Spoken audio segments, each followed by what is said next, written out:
Bismillahirrahmanirrahim. Assalamualaikum warahmatullahi wabarakatuh. Waalaikumsalam warahmatullahi wabarakatuh. Waalaikumsalam warahmatullahi wabarakatuh. Bismillah, innal hamdalillah, asyhadu alla ilaha illallah wa asyhadu anna Muhammadar Rasulullah. Rabbi sholli sadri wa yassir li amri wahlul 'uqdatam min lisani yafqahu qawli. Amma ba'd.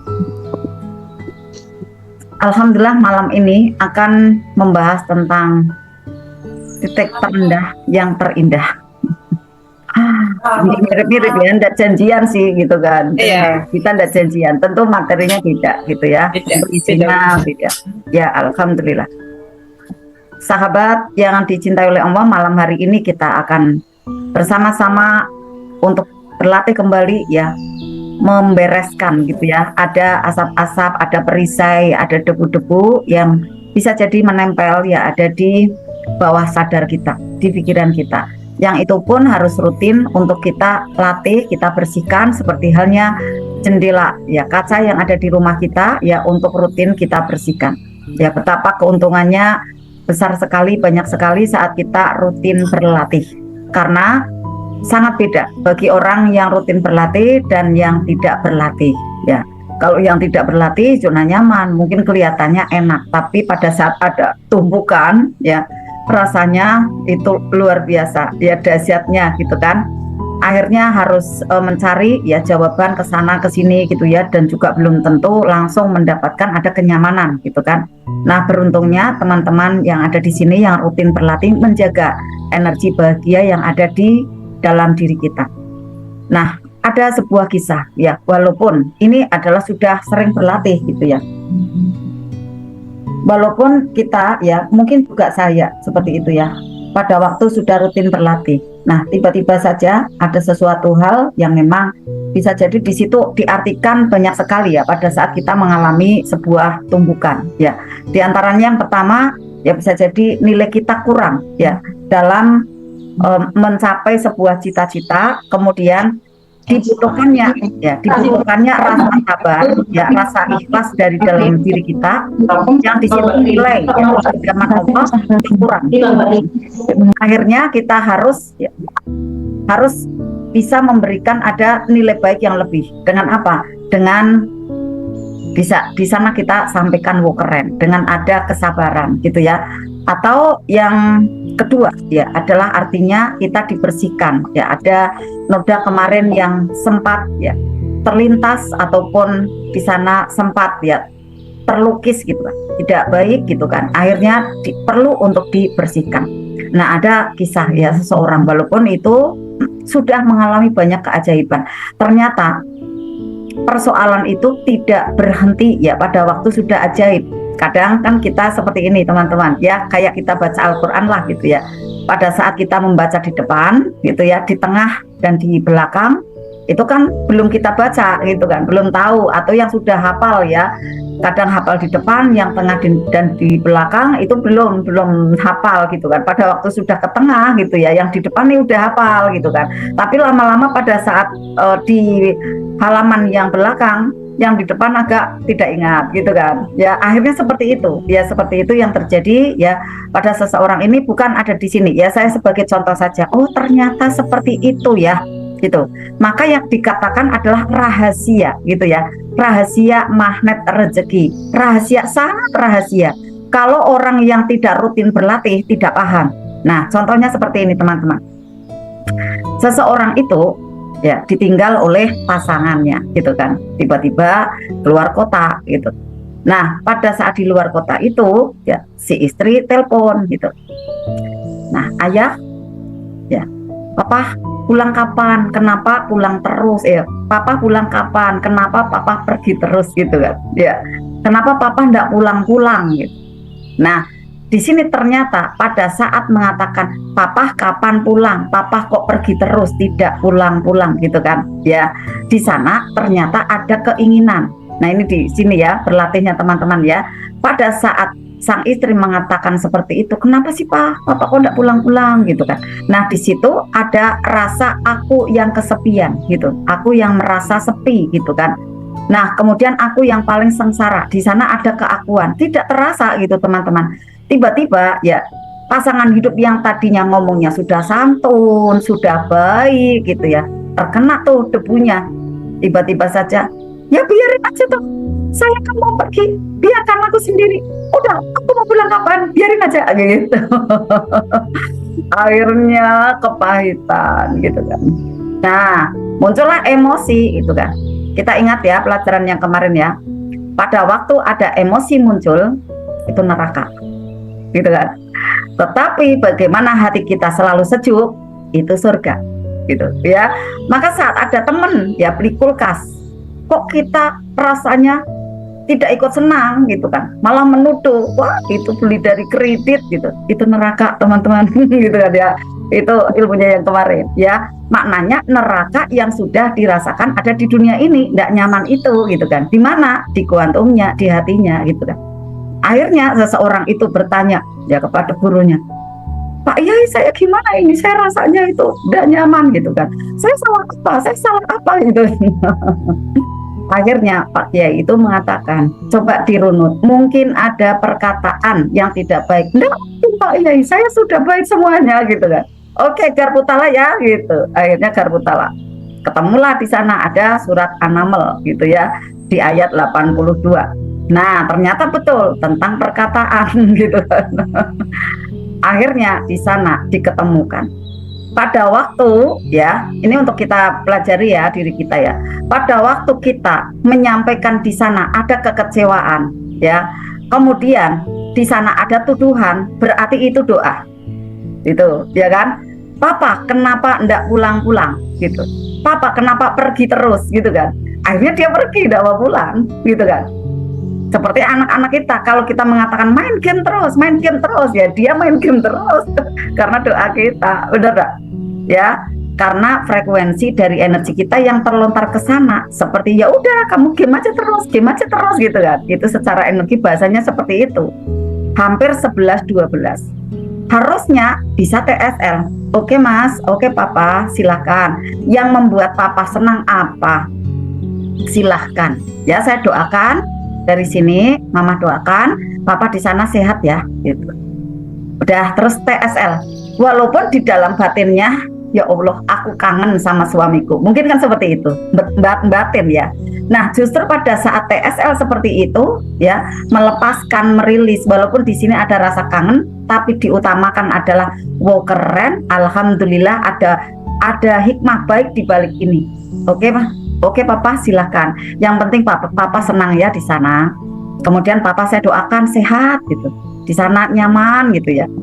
Akhirnya pada saat mendengarkan sang istri mengatakan seperti itu, nih ya kurang lebihnya kalau kita lakukan sebaliknya, itu ada kesejukan hadir, ya, ada ketulusan itu terkirim ke sana. Justru suami pulang, tidak berlama-lama gitu. Ini ajaibnya teman-teman. Ya jurus TSL itu, silakan Pak, Papa di sana yang happy ya. Silakan ya gitu. Ya udah kita asik aja di sini gitu.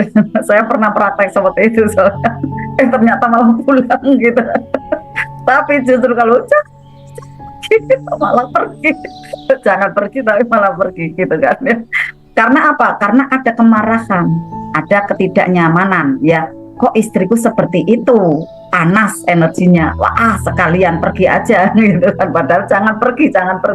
Nah disinilah rahasianya sahabat ya, pada waktu kita lepaskan di sana ya, tentu kita ada doa. Nah doa itu kabul teman-teman, gitu ya diantaranya. Akhirnya memahami di sini ada jurus proyeksi ya, kemudian ada jurus LOP yang pakai rasa, yang dibersamai dengan disiplin kata, disiplin rasa. Seperti itu, sangat halus sekali sahabat, halus sekali, Masya Allah prakteknya ya, dari magnet rezeki. Maka ini ya kurang lebihnya bagaimana titik terindah itu ya, dari rasa ya yang tidak nyaman gitu ya, kemudian diterima. Bagaimana saat ada kesabaran itu ya adalah pada waktu saat awal ada tumbukan kemudian diterima. Nah pada saat ada tumbukan suara suami yang tidak menyenangkan gitu ya, terasa di telinga gitu kan ya, luar biasa terngiang-ngiang gitu kan, akhirnya kayak tersayat ambil nafas gitu kan, lepaskan. Nah, dari kisah ini ya sahabat semua, kita bisa ambil ya, dari setiap peristiwa itu pasti ada hikmah di baliknya. Nah, pada saat kita bisa TSL, kita jaga energi bahagia kita. Ternyata di balik itu ya energi kita kan ngumpul nih, gulung ya semakin besar. Bisa jadi akhirnya dimahirkan gitu ya, dimudahkan pada kemampuan yang lain gitu. Di mana pada saat dia menyampaikan ya, menyampaikan produk, ya menyampaikan ilmu, ya kemudian menyampaikan sesuatu hal gitu ya, ada menyampaikan tulisan, itu tuh energinya bermagnet teman-teman. Karena tidak ada kebocoran, ya tidak ada kebocoran dari keresahan, kemarahan itu. Di sini teman-teman, maka seluruh manusia sebenarnya adalah diberikan kekuatan magnet yang dahsyat teman-teman. Nah, cuma kita memanage gitu ya, memanajemen dari energi kita itu setiap hari bagaimana gitu kan ya. Maka di samping berlatih ya, prakteknya sungguh-sungguh ya. Sahabat yang mungkin ada pertanyaan ya, ada bingung, enggak apa-apa chat saya gitu ya, tanya gitu. Udah saya kok kayak gini kayak gitu ya. Nah, nanti saya akan jawab paling 5 menit aja. Oh, Bun kayak gini ya. Tenang, enggak untuk contoh enggak gitu ya. Enggak untuk contoh ya, aman ya. Dan saya juga kan enggak sebut nama. Itu untuk pembelajaran saja. Karena itu bisa jadi terjadi pada saya. Itu ya, terjadi pada diri kita semua. Maka kita saling untuk mengingatkan ya, saling belajar ada di sini. Akhirnya kita jaga energi bahagia itu. Disitulah makom surga yang kita rasakan saat ada di dunia ini ya, kita cicipi ada di sini gitu ya. Ya Allah, kita semua doa ya teman-teman ya, request nih ya ke alam semesta, request kepada Allah ya, kita seluruhnya teman-teman, Bunda Pita, saya ya seluruhnya selalu dalam keadaan di makom yang surga. Amin. Walaupun nanti akan ada tumbukan, mungkin ada tumbukan, kita udah siap-siap energinya gitu. Sebenarnya bukan teman-teman saja yang mengalami tumbukan, saya juga sama gitu kan ya. Tapi bagaimana memanajemen itu semua gitu kan ya, agar tetap selalu tersenyum ya. Kalau saya tumbukannya di mana? Di waktu gitu kan. Kemarin baru ketemu dengan Bunda Estriana ya, ada di Bogor, kemudian pulang enggak istirahat sama sekali, langsung kerja gitu kan. Kemudian hanya ya sebentaran ya di malam hari gitu, pagi harus terima bola lagi, langsung terus sampai dengan sekarang. Nah, besok akan ada SHMR, THMR, ada SPE gitu kan, berlapis dengan insan mulia terapi kembali. Nah, ini termasuknya adalah tumbukan yang terjadi juga pada diri saya ya, bagaimana saya memanajemen itu semua, dan untuk bisa saya tetap jaga energi bahagia itu ya Allah, seperti apa untuk saya memanajemen dari waktu ya, energi yang ada di dalam tubuh saya ini ya, untuk semuanya bisa berjalan dengan baik. Dan setiap orang diberikan soal ya, persoalan masing-masing. Untuk apa? Untuk naik kelas. Yang intinya teman-teman, saat ada tumbukan yang begitu tidak nyaman ya, teman-teman untuk bisa hening sejenak, budayakan untuk hening. Nah, malam hari ini kita hening sejenak ya, heningkan pikiran kita, perasaan, hati kita, tubuh kita ya, untuk menyimak dari materi-materi yang terbaik yang akan kita sampaikan di sini, akan Bunda Pita sampaikan di sini, yang nanti teman-teman untuk bisa siapkan ya alat tulisnya. Kemudian nanti akan dilanjut dengan ada terapi ya, dengan terapi syukur ya. Di sini adalah magnet kaya gitu ya, magnet rezeki, magnet kaya, kaya hati ya, bismillah, kaya materi. Nah, kaya juga akan kesehatan ya, makin bertambah usia ya, bismillah, kita semakin sehat. Nah, teman-teman, tak berlama-lama tentunya ya, bagaimana titik terendah itu menjadi titik terindah ya, yang akan dibawakan oleh Bunda Pita. Maka teman-teman semua kita siapkan ya kapasitas kita ya, kemudian ada pendengaran kita, penglihatan kita, ya semua bisa buka ya kameranya. Kalaupun ada yang uzur, Bunda saya tutup kamera, enggak apa-apa, yang penting menyimak ya. Ini dikasih seperti ini agar terdengar nyaman, terlihat juga walaupun ada layar yang tertutup ya. Tapi kalau bisa nanti untuk bisa, kalau udah ini ya rilis semua, sudah selesai mungkin tugas yang harus ditutupnya, nah nanti buka gitu ya, dibuka layarnya agar apa, mudah sekali ya, satu sama terhubung. Nah teman-teman semua ya, mari untuk kita sambut ya materi kita yang luar biasa di malam hari ini, yang akan dibawakan oleh Bunda Pita Nareswari. Tepuk tangannya yang gemuruh, silakan Bunda Pita. Alhamdulillah dahsyat. Ya, ya, ya. Terima kasih Bunda Susan, openingnya istimewa ya. Kita nggak janjian sebenarnya Bunda. Tadi saya belum melihat judul yang Bunda berikan di Insan Mulia kemarin gitu. Ternyata judulnya nggak sama. Tapi biar judulnya sama, insya Allah kontennya beda. Iya Bunda. Terus nggak janjian juga pakai hitam-hitam juga ya Bunda ya jilbabnya ya. Iya, karena selaras. Karena satu sama terhubung Bunda. Alhamdulillah, silakan Bunda. Iya, alhamdulillah. Terima kasih teman-teman semuanya. Apa kabarnya pada pagi hari ini? Alhamdulillah, luar biasa, dahsyat, ajaib. Apa itu magnet rezeki? Satu Sama terhubung. Untuk apa kita ada di sini teman-teman? Bersenang-senang. Bagaimana caranya supaya bisa ajaib? Buka perisainya. Yakin bisa ajaib teman-teman semuanya? Yakin bisa. Allahu Akbar. Alhamdulillah. Bismillahirrahmanirrahim. Alhamdulillah. Salatu wassalamu ala Muhammadin wa rasulil karim wa ala alihi wa ashabihi ajmain. Amma ba'du. Rabbi sholli sadri wa yassirli amri wa hlul 'uqdatam min lisani yafqahu qawli. Teman-teman, sahabat TSSN yang dimuliakan Allah, mari kita buka majelis ini dengan bacaan doa pembuka majelis. Rabbi zidni ilma warzuqni fahma. Harap hadir secara meaningful. Apa itu? Hadir dengan kesadaran penuh.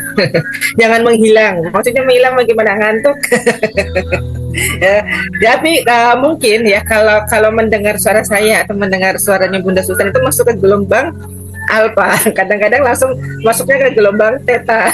Kalau gelombang theta itu udah langsung masuk ke dunia kuantum. Nah, memang sih keajaiban itu butuh ketenangan ya. Dan ketika teman-teman masuk ke dalam ruang kajian itu bawaannya tenang, adem, apalagi ketika mengikuti terapi ya yang dibawakan oleh Bunda Susan.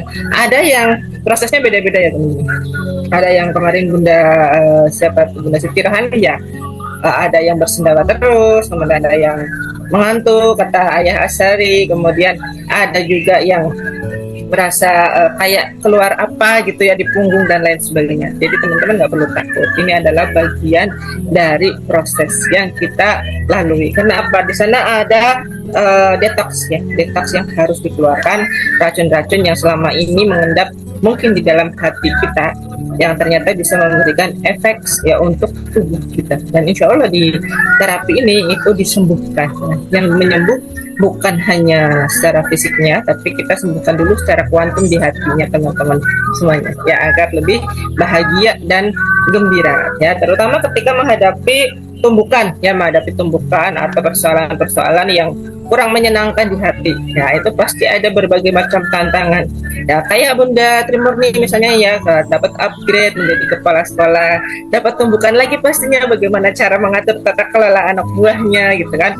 Setiap kita ajaib ya, kalau kita habis ajaib itu Allah akan mendatangkan persoalan yang baru, karena kita kan kalau sudah ajaib kan pasti ada hajat, pasti ada keinginan yang berbeda lagi gitu kan. Misalnya udah dapat tambahan rezeki nih gitu, 10 juta per bulan. Nah tentunya kita ingin meningkat dong ya, meningkat lagi penghasilannya supaya bisa 50 juta atau 100 juta. Nah seperti itulah ya teman-teman, nanti bagaimana teman-teman akan menghadapi persoalan-persoalan itu. Yang terpenting adalah teman-teman ingat bagaimana responnya ya. Sebelumnya saya ingin mendoakan teman-teman yang ada di ruangan ini ya, pada malam hari ini senantiasa sehat, prima, badan bugar luar biasa beserta dengan seluruh keluarganya. Anak-anak menjadi anak-anak yang soleh dan soleha, pasangannya menjadi pasangan yang taat dan setia, rezeki 5 miliar 1 bulan, orderan lancar selalu, pelanggan ada di mana-mana, selalu dapat order. Insya Allah kita semuanya bisa haji dan menghajikan, umrah dan mengumrahkan, miliki aset properti emas 10.000 dinar, semuanya bisa husnul khatimah wafatnya, masuk surga mendapatkan syafaat dari Rasulullah, bertetangga dengan Rasulullah di surga Firdaus. Amin ya rabbal alamin ya. Semoga yang sedang dalam kondisi yang kurang sehat malam hari ini juga diangkat penyakitnya, menjadi badannya segar, bugar, prima, luar biasa ya teman-teman. Nah untuk teman-teman yang merasa ingin off-cam silahkan, nggak apa-apa. Yang penting nanti ketika teman-teman ada sesi terapi benar-benar diikuti ya. Dengan membuka kamera, otomatis kita tahu teman-teman mengikuti sesi terapi itu dan teman-teman mendapatkan energi langsung yang akan diberikan secara live oleh Bunda Susan ya. Nah tadi Bunda Susan sudah opening nih, kita janjian apa enggak judulnya kok sama, besok juga sama tentang titik terindah tapi tentunya dengan isi konten yang berbeda ya teman-teman semuanya. Nah saya izin untuk men-share screen agar memudahkan teman-teman dalam pemahaman belajar pada malam hari ini, sehingga nanti teman-teman mendapatkan insight dan inspirasi apa yang akan didapatkan dan bagaimana perjalanan dari nanti yang akan kita dapatkan atau kita hadapi ya, persoalan-persoalan yang mungkin saja terjadi di kemudian hari. Nah, mengubah bagaimana titik terendah menjadi titik terindah ya teman-teman yang dirahmati Allah. Dalam perjalanan kita sehari-hari yang namanya ujian ya bisa bermanifestasi. Manifestasi itu istilahnya menyusupi ya, tadi kata Bunda Susan, menyusupi dalam kehidupan kita dalam secara aspek ya yang sengaja maupun tidak sengaja. Nah tadi Bunda Susan sudah mencontohkan bahwa ada peran ketidaktepatan kata-kata seorang istri ya. Contoh ketika ditinggal pergi oleh suaminya. Nah ternyata itu adalah sebuah manifestasi aspek yang dia doakan ke alam semesta dan itu tertangkap langsung dan akhirnya menjadi LOP untuk diri dia sendiri. Nah seringkali kondisi tersebut tidak terasa. Ada yang terasa, ada yang tidak terasa, ada yang ringan, ada yang tidak ringan gitu. Bukan karena persoalan itu sendiri, tetapi melainkan kadang-kadang kita berada di sebuah titik yang rendah itu dengan datangnya tumbukan-tumbukan yang tidak kita kehendaki. Contoh ya yang paling simpel, misalnya seorang ibu rumah tangga ya kan, dia harus mengantarkan anaknya ke sekolah. Sementara itu setelah mengantarkan anak ke sekolah, perjalanan pulang dia harus mampir ke pasar. Nah, ini persoalan juga gitu kan. Bagaimana cara dia berbelanja di pasar dengan tempo yang sesingkat-singkatnya, membawa hasil belanjaan seperti yang dia inginkan, kemudian sampai di rumah masak. Nah, anaknya ini ternyata hari bebas. Minta dijemput misalnya ya. Kalau anak-anak setelah selesai ini kan pekan setelah selesai ujian gitu ya, namanya hari bebas gitu kan. Nah, setelah pekan selesai ujian ternyata minta dijemput ya sih, ternyata si ibu masih masak gitu kan. Nah, dalam kondisi yang masih masak belum selesai, si anak telepon, Bu, dijemput Bu, gitu kan. Waduh, ini ibu belum selesai masak, gimana dong? Nah, ini ujian baru buat ibunya. Nah, kelihatannya sederhana, tapi ini adalah ujian yang beruntun. Setelah sampai mau berangkat ya menjemput anak, ternyata apa yang terjadi? Ban motornya kena paku, gitu kan. Bannya jadi bocor. Nah, ini juga ujian lagi. Nah, ini ujian kita yang sebenarnya ringan, tapi kadang-kadang ada orang yang menyikapinya dengan tidak ringan. Sehingga ketika beberapa orang diuji secara persoalan klasik, persoalan manusia sehari-hari, gitu, akhirnya membuat seseorang merasa kehilangan kendali atas kehidupannya. Ya, tadi Bunda Susan menceritakan ada seorang yang berkonsultasi, gitu. Dia berpisah, keluarganya tidak utuh lagi dengan pasangannya. Ya, dikarenakan apa? Doa dia sendiri. Ada peran ketidaktepatan dari dia sendiri. Nah, boleh jadi kembali tadi soal ke ibu tadi gitu kan. Nah, si ibu ini ternyata ada LOP di sana. LOP-nya apa? Aduh, ini gimana ya? Ketika saya sedang masak, tiba-tiba anak minta jemput. Padahal masakan masih banyak belum kelar. Saya belum nyuci, belum ini, belum itu gitu. Ketika kita mikirin, membayangkan sambil melakukan sebuah aktivitas, sebenarnya kita itu tidak sekonyong-konyong serta-merta sedang beraktivitas biasa, teman-teman. Pernah nggak bunda-bunda atau ayah ketika sedang mengerjakan sesuatu atau apa di kantor gitu, atau bunda yang bekerja gitu kan, berangkat naik motor di kantor, memikirkan sesuatu hal gitu, memikirkan entah apa persoalan kehidupan bunda atau memikirkan apalah gitu kan, dan itu ternyata adalah sebuah LOP buat diri kita secara enggak sadar.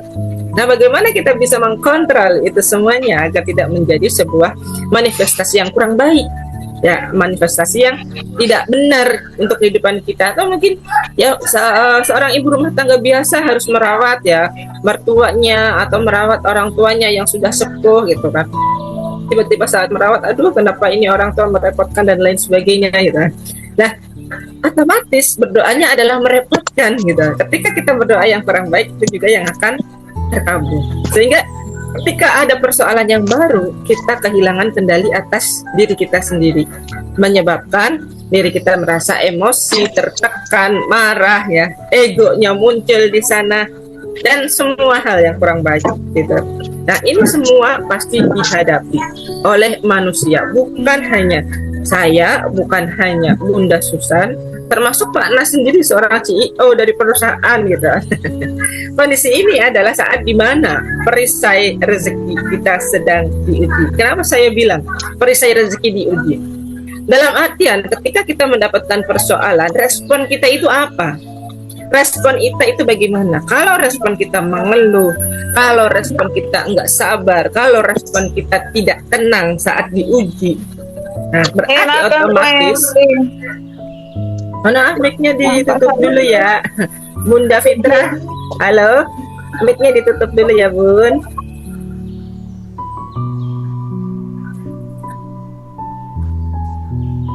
Iya, saya belum bisa nutup. Oke, silakan Bunda Fitra, terima kasih. Oke, kondisi-kondisi ini ya teman-teman bisa memunculkan perisai baru, perisai yang baru untuk diri kita sendiri. Bagaimana kita bisa merespon sebuah persoalan di balik ada persoalan atau tantangan atau ujian itu sendiri. Nah, tadi Bunda Susan menyampaikan persoalannya adalah di waktu. Bagaimana membagi waktu untuk pembinaan dan lain sebagainya, serta untuk menjalankan perusahaan-perusahaan beliau. Itu karena Bunda Susan perusahaannya nggak cuma satu, ada beberapa gitu.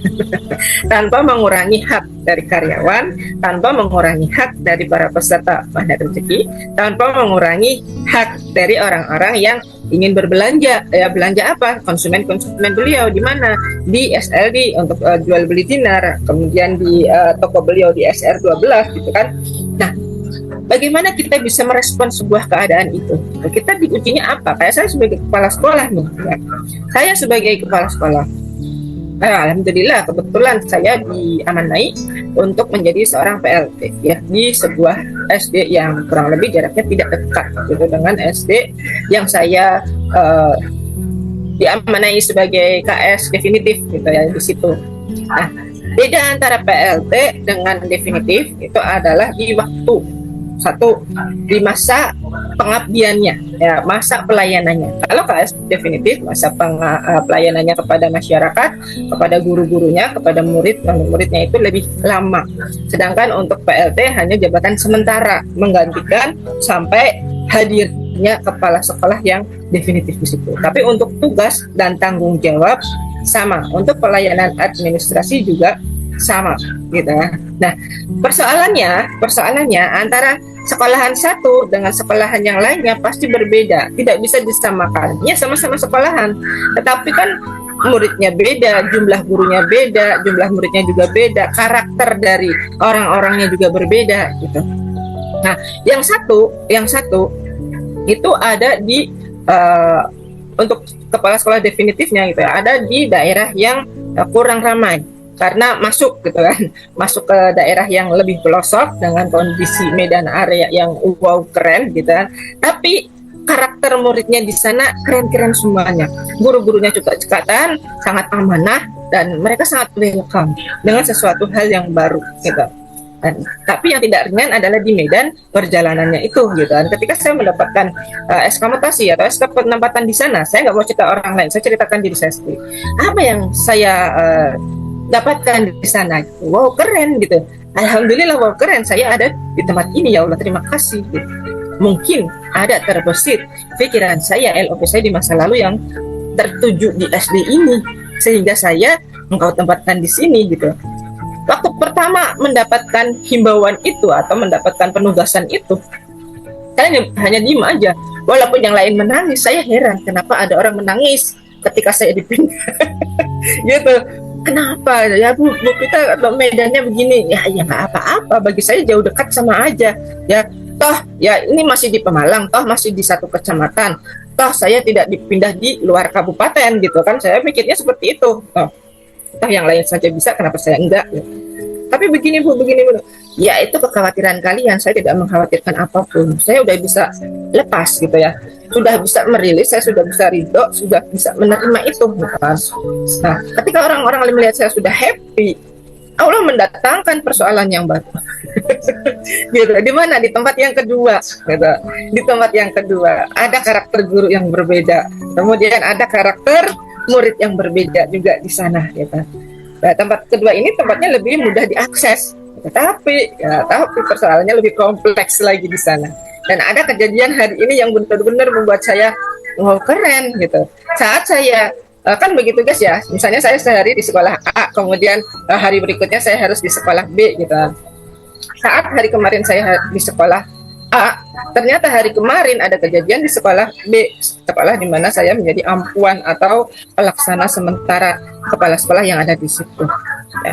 Muridnya membuat video konten, ya anak-anak zaman sekarang, bunda-bunda ya, anak SD zaman sekarang itu udah dibekali HP oleh orang tuanya, dan HP itu tidak digunakan untuk hal-hal yang baik, dan mirisnya orang tuanya kadang kurang kontrol terhadap anak saat melihat konten sebuah HP atau bermain game gitu. Tadi Bunda Susan bilang kalau orang tuanya bilang terus main game terus lah, salah dia sendiri kenapa ngasih HP ke anak gitu. Kan gitu ya. Nah, apalagi konten game-game sekarang itu, konten game anak sekarang itu ya subhanallah luar biasa banget gitu. Menontonnya itu mereka lebih cepat masuk ke pikiran bawah sadar daripada pelajaran-pelajaran yang diberikan oleh gurunya.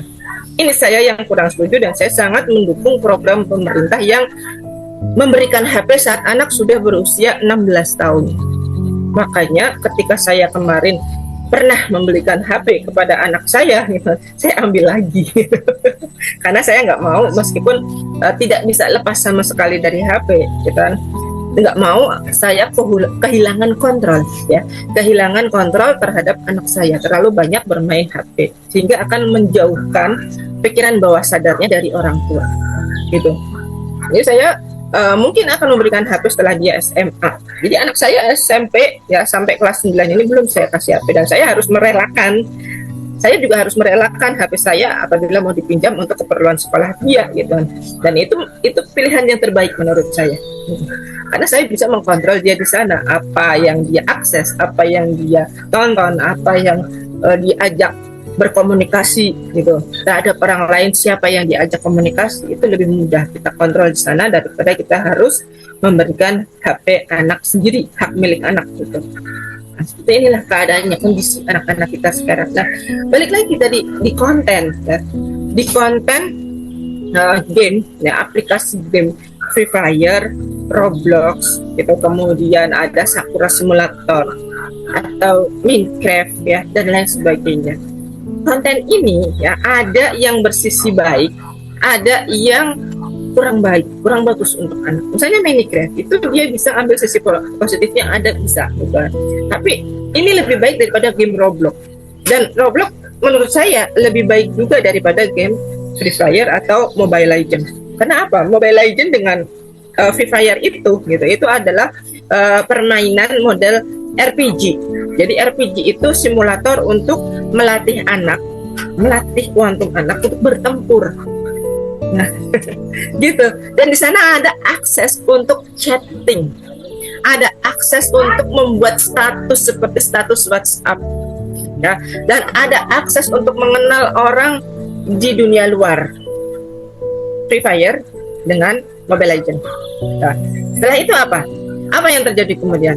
Nah, ini saya menceritakan kondisi, dan ini mungkin teman-teman bisa untuk ambil insight-nya, dan teman-teman bisa yang punya anak-anak usia sekolah sebelum usia 16 tahun untuk dijadikan bahan kehati-hatian cucunya atau siapapun itu gitu ya, yang belum berusia 16 tahun, agar menjadi bahan kehati-hatian terhadap pola dari liberalisme orang-orang yang mohon maaf non-Islam yang membuat game ini untuk menghilangkan, mencabut apa?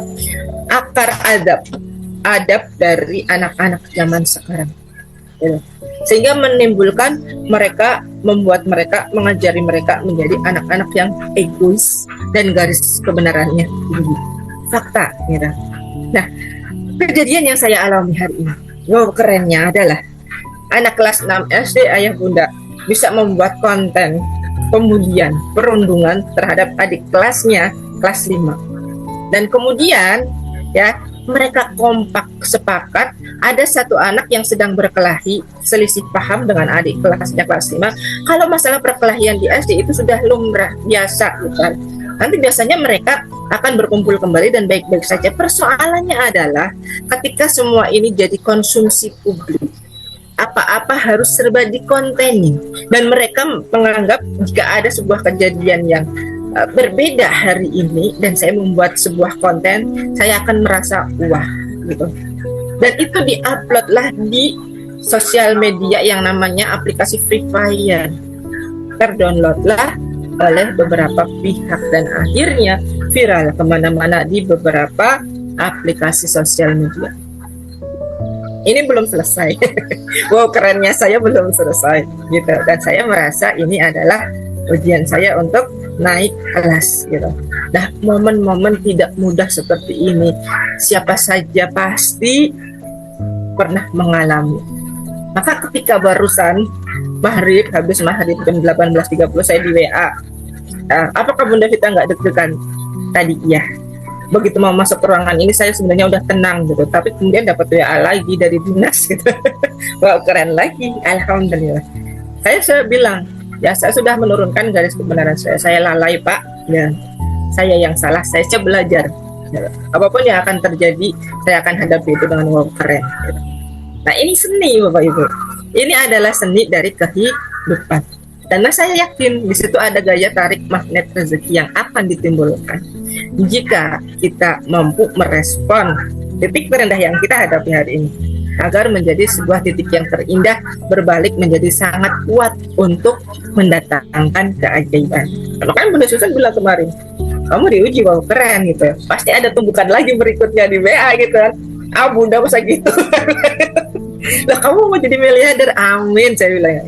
Nah, maka teman-teman kalau mau ajaib tiba-tiba ketumbuk, terus aja kita melangkah bareng. Jangan pernah teman-teman untuk berhenti dalam artian saya mengeluh, saya capek, saya begini, saya begitu gitu. Nah, ini adalah sebuah hal ya, sebuah hal yang akan membuat diri teman-teman semuanya akan menjadi tidak mudah, tidak ringan. Ya, perisainya akan tertumpuk apabila teman-teman semuanya tidak bisa memaknai sebuah hikmah di balik peristiwa. Nah, ini ada kisah lain ya dari Pak Bagas. Ini nama samaran yang pernah curhat ke saya. Gitu, ya, katakanlah namanya Pak Bagas, tapi orangnya tidak ada di sini. Orangnya juga tidak ada di RRFLOP. Gitu. Dia berkata kepada saya, bisnisnya bangkrut dan terlilit amanah. Usaha yang dibangun bertahun-tahun tiba-tiba gulung tikar, meninggalkan amanah hutang yang besar dan tidak tahu bagaimana cara membayarnya karena sedang dalam kondisi nol. Ditambah adanya kejaran dari penagih atau debt collector. Setelah itu apa yang terjadi kemudian? Orang tua yang tercinta meninggal dunia, ibunya. Dia seperti kehilangan kendali support system.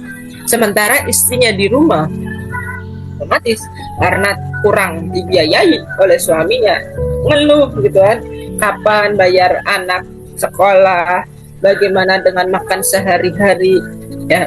Dalam kondisi orang yang seperti itu, kita pasti memaklumi bahwa ada rasa depresi di sana, ada rasa stres di sana.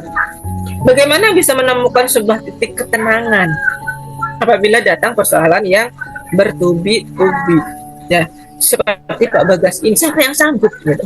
Tapi semua orang diberi kesanggupan oleh Allah. Kenapa saya sendiri mendapatkan ujian seperti ini? Yang saya khawatirkan gitu kan, tadi gitu, saya LOP-nya kok pas nggak baik, saya khawatirnya nanti kedengeran dinas, padahal saya sudah melakukan sebuah tindakan hapus semua, panggil semua anak-anak yang rekam video kemarin gitu kan. Saya sudah melakukan langkah itu. tapi ada LOP dari gurunya. Bu, bagaimana kalau nanti kedengeran jelas? LOP-nya tolong ngomongnya jangan yang seperti itu, ngomong yang baik-baik aja dah gitu. Dan benar gitu. Karena memang kejadiannya viral gitu, itu sudah terdengar gitu. Kalau masalah wartawan, saya nggak takut wartawan gitu, saya biasa menghadapi wartawan gitu. Yang saya takutkan adalah efek dominonya dari anak yang dirundung itu. Walau saya belum sempat ketemu langsung gitu. Insya Allah dalam beberapa hari ini saya bisa berkoordinasi gitu dengan mereka, dan mudah-mudahan LOP saya selesai dalam 2 hari, dan ketika saya berangkat SHMR besok Sabtu ada waktunya, terus saya bisa membersamai Bunda Susan dengan lancar dan bahagia. Itu LOP saya itu. Gitu, saya tetap bisa memuliakan teman-teman di magnet rezeki. Ya, jadi kita bantu bareng-bareng. Insya Allah, saya yakin saya bisa. Nah, teman-teman, nggak usah mikir bagaimana support system saya, siapa support system saya. Support system yang terbaik itu adalah Allah. Gitu. Ketika teman-teman ada di dalam sebuah persoalan yang kurang nyaman sekalipun, ingat persoalan ini datangnya dari Allah. Allah yang membuat skenario, Allah yang menginginkan kita menghadapi ujian ini, dan Allah pula lah nanti yang akan memberikan solusi sekaligus keajaiban. Ketika kita sudah mampu melewati ini, artinya berarti kita sudah ada di dalam titik terindah keajaiban itu sendiri. Bukan pegang kuat itu, teman-teman harus yakini itu gitu.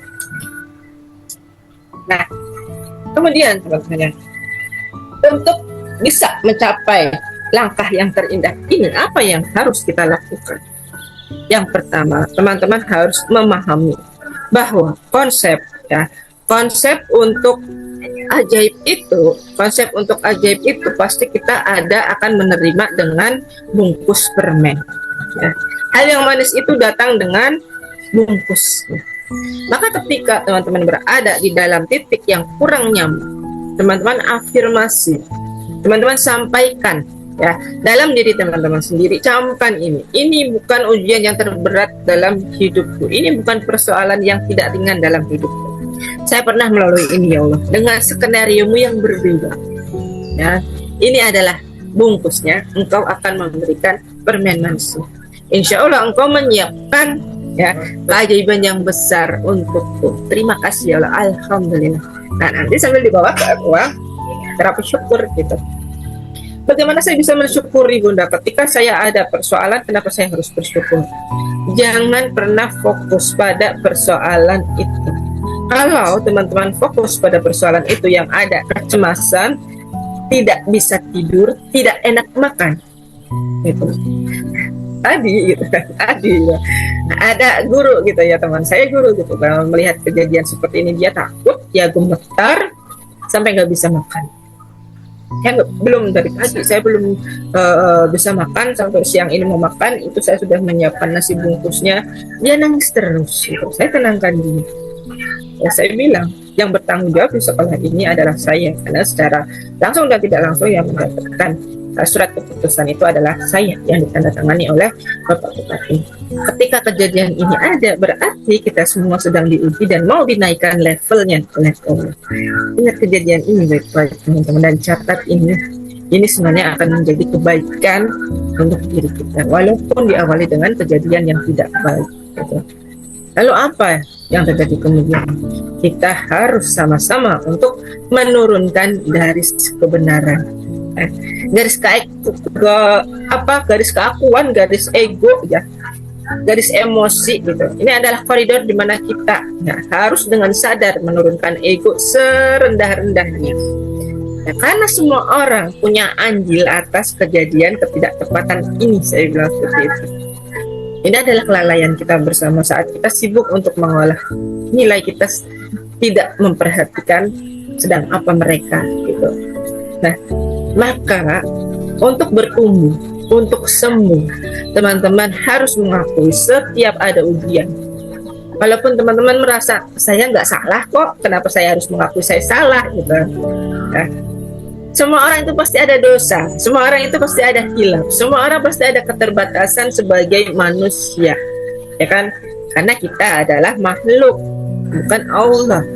Maka ketika kita mau menurunkan garis kebenaran kita dan menerima semua persoalan ini tanpa harus fokus kepada persoalan itu, contoh mertua saya galak gitu kan, atau mungkin tadi kayak Pak Bagas saya terlilit amanah, bagaimana salah solusinya? Nah, tadi Bunda Susan sudah mencontohkan cara solusi yang pertama paling mudah buat teman-teman semuanya ketika ada persoalan, ketumbuk persoalan yang tidak mudah, segera lakukan garpu tala. Karena fungsi dari garpu tala itu sendiri adalah untuk menurunkan level galau. Zikir garpu tala itu fungsinya menurunkan level galau, ya, bukan untuk meminta langsung ajaib. Ini yang kadang-kadang miskonsepsi buat diri kita. Taunya garpu tala adalah zikir untuk meminta keajaiban. Betul. Tapi kalau kita menzikirkan garpu tala itu sendiri, ayat syifa itu sendiri dengan perasaan yang galau, belum mengakui bahwa kita ada dosa di sana, ada peran ketidaktepatan kita di sana, otomatis keajaibannya tidak akan bekerja. Berapa banyak orang yang sudah bergarpu tala tidak berhasil. Tapi banyak juga orang yang bergarpu tala tapi berhasil. Karena apa? Memperbaiki ranah rasa yang ada di hati tidak semudah untuk membalikkan telapak tangan. Perlu latihan. Kalau belum bisa, latihan lagi. Saya belum bisa lagi, tanya lagi. Terus sampai apa? Sampai bisa. Tanya saya, tanya Bunda Susan gitu kan. Kenapa setelah ajaib kok saya seperti ini lagi, Bun? Iya, karena tidak ada istiqomah untuk belajar gitu. Karena nanti Allah meskipun akan mendatangkan persoalan gitu kan dengan gaya tutur Allah yang berbeda, dengan manusia yang berbeda, dengan cara yang berbeda yang tidak pernah kita ketahui gitu. Kenapa saya diuji dari anak-anak orang lain gitu. Ya kan? Mungkin kemarin diuji dari anak-anak sendiri gitu. Ternyata yang ini harus diuji dari anak orang lain. Nah, inilah yang harus kita sikapi, kita sadari, kita terima dulu gitu, dengan rasa yang bahagia. Ya, otomatis memang wajar manusia ketika ketumbuk persoalan itu nggak bisa langsung bilang di mulut bilang wow, keren bisa, tapi di pikiran belum nyambung. Seringnya seperti itu, pasti ada jeda di sana. Nah, ketika jeda itu sedang main, jadi teman-teman mengolah, memproses supaya benar-benar wow keren, maka teman-teman harus menghilangkan prasangka buruk terhadap Allahnya dulu, gitu. Dengan mau membuka perisai, mengakui bahwa ada peran ketidaktepatan saya di sini.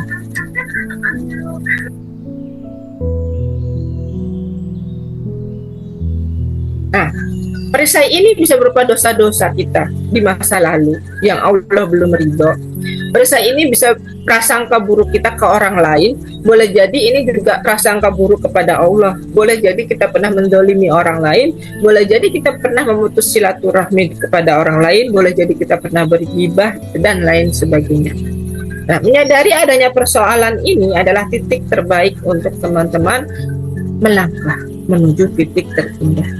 Ya. Nah, ketika teman-teman mendapatkan sebuah persoalan, yang harus dilakukan pertama adalah evaluasi diri, mengaudit perjalanan spiritual kita, ganjalan di hati kita yang lalu-lalu apakah sudah dituntaskan atau belum. Walaupun teman-teman melakukan terapi syukur sadar nafas setiap pekan, ya kan?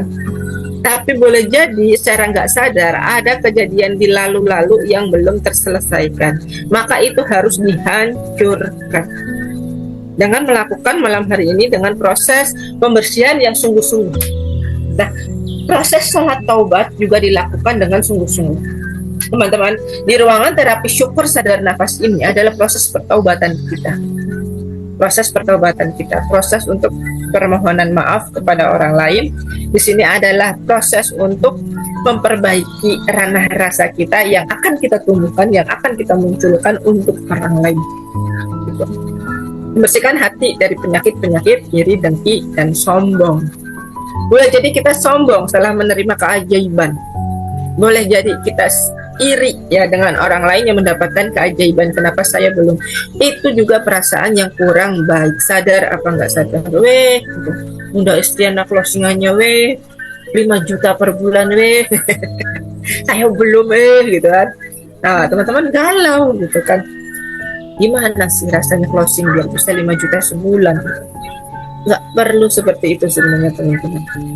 Dan merespon sebuah persoalan, mengubah peristiwa luka bisa merangkai menjadi cahaya gitu. Dengan cara bagaimana? Selaraskan hatinya. Tadi setelah kita buka perisai, yang keempat menyelaraskan hati. ikhlas dan ridho. Ikhlas itu rela kejadiannya ada gitu kan. Lalu terima saat ini gitu. Kemudian merelakan kisah-kisah di masa lalu kita yang pernah kita hadapi. Merelakan orang-orang lain pernah mengecewakan kita. Merelakan orang-orang lain menyakiti hati kita. Lalu kita ridho menerima mereka. Ketika hati kita sudah ikhlas, melepas ya, sudah merelakan gitu kan, melepaskan semua yang lalu-lalu dan menerima semua kejadian yang saat ini, maka ketenangan total insya Allah akan mudah masuk. Nah inilah, dalam titik inilah, titik terindah inilah mana keajaiban itu bekerja dengan kuat gitu ya buat teman-teman semuanya.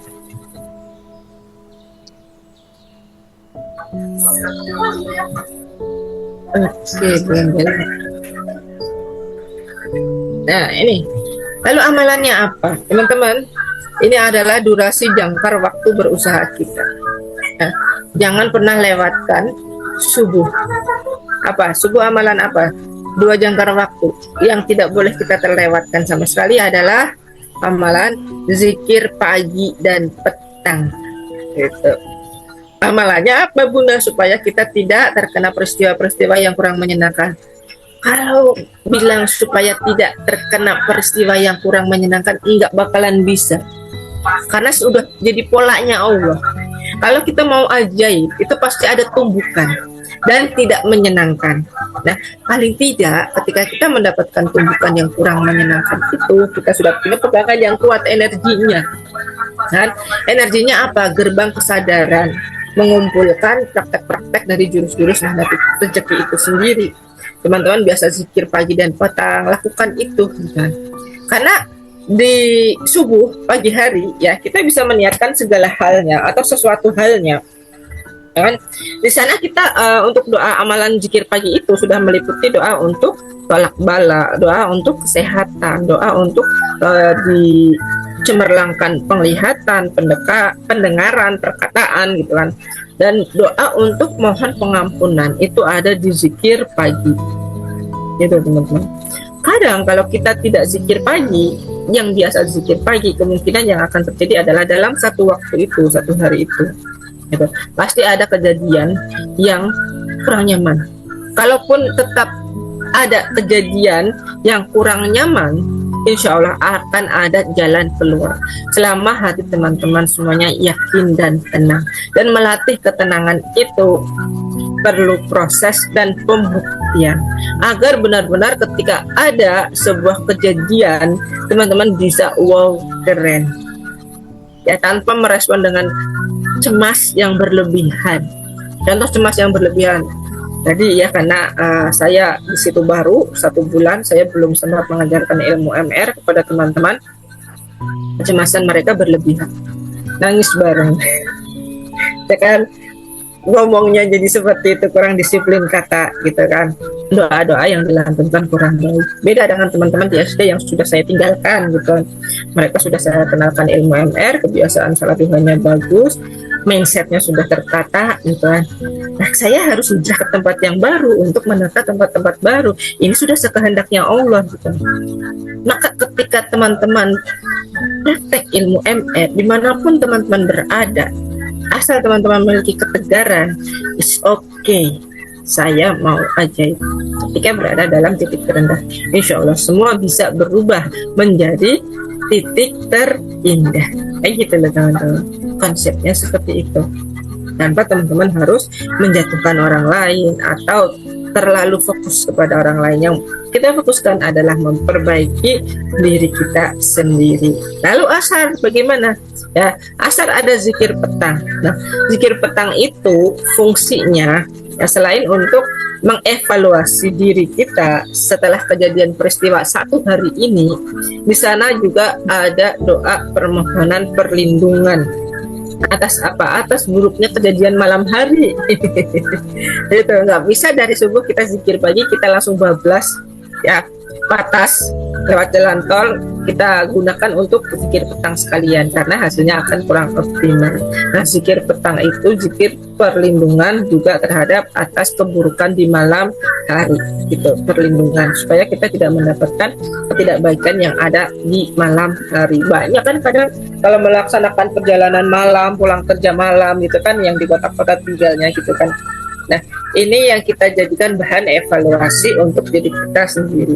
Nah, maka teman-teman jangan sampai terlewat amalan 2 jangkar waktu ini, zikir pagi dan zikir petang ya. Nah, ketika teman-teman sudah menata hati itu, gitu, semuanya sudah baik, dilaksanakan dengan baik, maka ketika itu LOP teman-teman, LOP teman-teman semuanya bekerja. LOP-nya apa? Saya pengen punya rumah bun, tingkat.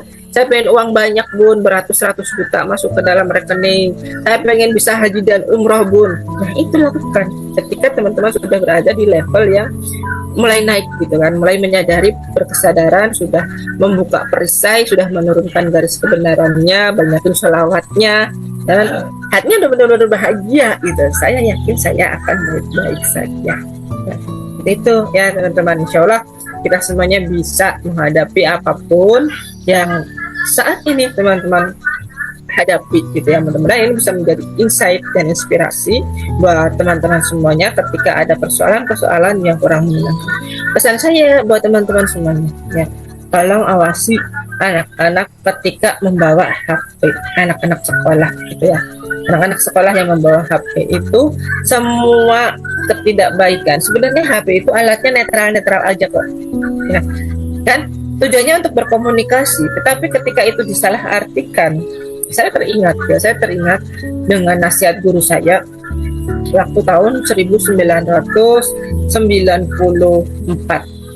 Ketika itu saya masih SD gitu. Guru saya ini kayak punya pandangan yang jauh ke depan. Nah, dia pernah bilang ke saya dan teman-teman saya pada saat itu, kita dan teman-teman semuanya, kamu kelak akan hidup di sebuah era di mana kamu akan mengenal era arus globalisasi yang sangat deras di sana, dan akan ada ketidakbaikan yang masuk di sana. Tapi selama kamu pegang adab dan etika kamu selamat, dia bilang gitu.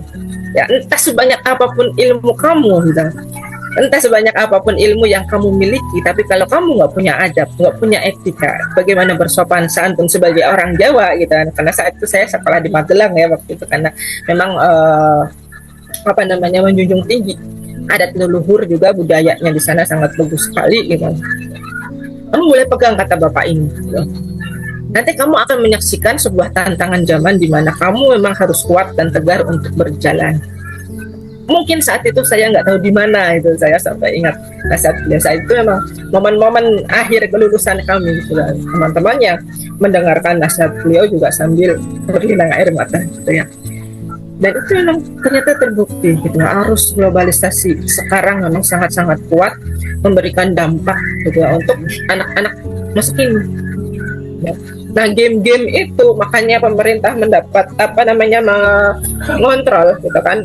Anak-anak tidak boleh pegang sosial media sebelum umur 16 tahun. Anak-anak tidak boleh pegang HP karena memang sejahat itu mereka mengambil alih otak, pikiran, hati dan perasaan anak-anak. Jadi lebih baik kita tegas gitu. Toh saya, Anda dulu, ayah bunda semua yang ada di sini dulu, zaman kita sekolah SD, SMP mungkin belum pegang HP ya kan. Saya pegang HP kuliah gitu kan, itu HP jadul Nokia gitu. Masih ingat teman-teman ya, hanya fungsinya hanya sebagai SMS dan telepon saja gitu.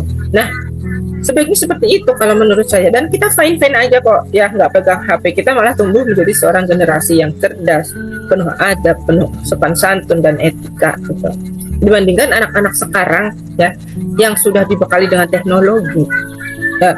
Dibekali teknologi itu boleh-boleh aja asal orang tuanya siap. Yang menjadi persoalan saat ini adalah orang-orang tua tidak siap untuk mengkontrol HP anak-anak. Mereka pikir main game hanya sekedar game, nggak ada isinya apa-apa, hanya untuk hiburan buat anak-anak mereka. Padahal game itu isinya hal-hal yang kurang baik gitu. Free Fire, Mobile Legends, Sakura Simulator itu adalah game untuk anak-anak yang berusia 18 plus. Dikonsumsi oleh anak SD, ini akibatnya gitu. Ini akibatnya. Nah, maka teman-teman semuanya yang memiliki anak-anak usia sekolah, meskipun anak-anaknya sudah 16 tahun ke atas, orang tua selama dia belum menikah tetap ya punya kendali, harus pegang kendali apa yang anak-anak kita konsumsi. Walaupun mereka udah bekerja juga, itu anak-anak yang udah bekerja bagaimana penanganannya tentu saja ini berbeda. Kalau anak-anak yang udah bekerja, sekalipun dia belum menikah, dia punya HP, mereka udah berusia 21 misalnya, atau 20 lebih gitu kan.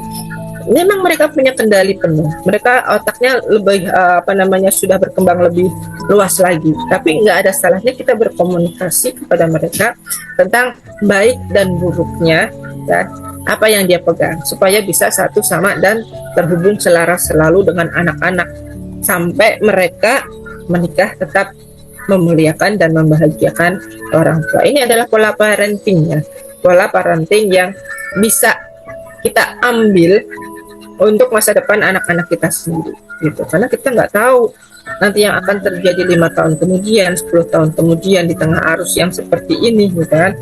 Makanya kenapa rusak adab dan etika? Karena itu tadi, itu kita berada di akhir zaman, di mana belenggu-belenggu setan itu sudah terlepas dan mereka jumlahnya lebih besar daripada jumlah manusia. Mungkin satu manusia dulu ya dikuasai satu atau dua bisikan iblis gitu. Kalau sekarang mungkin bisa lebih lagi karena iblis itu tidak meninggal ya, iblis itu tidak mati sampai akhir zaman. Gitu. Mereka terus berkembang biak sedangkan manusia ada matinya. Nah, bayangkan dari zaman Nabi Adam sampai sekarang kita di tahun 2026 gitu kan. Boleh jadi di depan, belakang, samping kiri, samping kanan kita gitu kan. Itu yang menggoda bukan hanya satu atau dua iblis aja, tapi bisa jadi 2 atau 3 atau 4 gitu kan.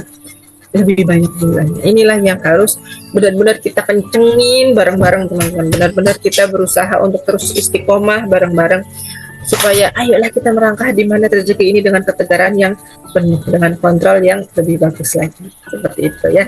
Insyaallah teman-teman semuanya bisa mengubah semua titik terendah dalam kehidupan teman-teman sendiri menjadi sebuah keajaiban.